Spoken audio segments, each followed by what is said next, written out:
Okay, for our last shuffle today, it's on the bottom right quadrant of our graph there.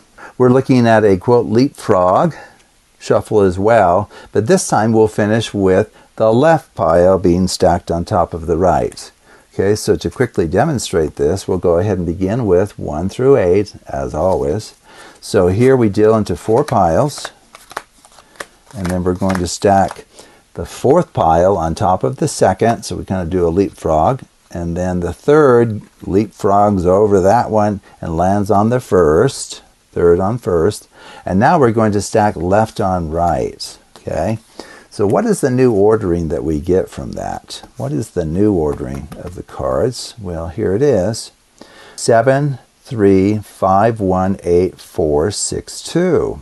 7, 3, 5, 1, 8, 4, 6, 2. That is the new ordering. This 2-line representation for the permutation can also be written in cycle notation as follows. 1 goes to 7, 7 goes to 6, 6 goes to 4, and 4 goes to 1. Looks like I left that off. 4 goes to 1. So 4 wraps around to 1. So we get 1, 7, 6, 4. And then what do we get for the other remaining values? Well, 2 goes to 3, 3 goes to 5, 5 goes to 8, and then 8 goes to 2. It wraps back around to 2.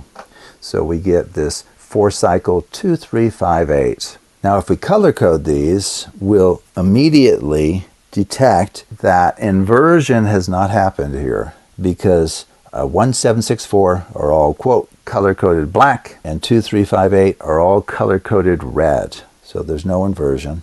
So each value gets sent to a value of the same color. Okay, now the graph for this one is an interesting one. It's on bottom right.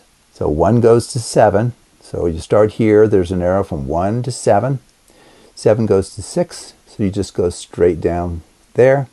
6 goes down to 4 on the right. 4 goes up to 1. That completes that cycle. And so we would call that an orbit, by the way, as well. The set 1, 4, 6, 7. Think of those values as just being moved around among themselves, permuted, assigned to one another. And then for the second term in our cycle notation, 2, which of course is over here, goes to 3. So it goes straight down. 3 goes to 5, so it's kind of down here. It's hard to see. And then 5 goes up here to 8. Okay, so that completes that 4-cycle. Now before we look at an application of this, I guess I should also point out the order of each of these shuffles. So let's start with the first one, number 5. We have a pair of 4 cycles. So the cycle notation for this permutation breaks up into 2 terms. Each one has cycle length 4. So what that means then is if we perform this shuffle 4 times, it returns the packet to its original order. Now contrast that with the one over here, number 6. It's the product of 2 transpositions with the other values staying fixed. Well, this shuffle will return the packet to its original order after just 2 applications of the shuffle. So you perform this shuffle twice, you get back to the original order, which is also true for number 7, shuffle 7, because we have a product of 4 transpositions, but each one of these individually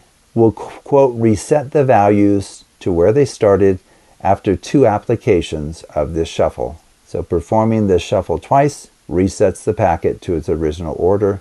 And then finally, the last one here is similar, analogous, I guess, to number 5 up here, where you would need to perform this shuffle 4 times to reset the packet to its original order.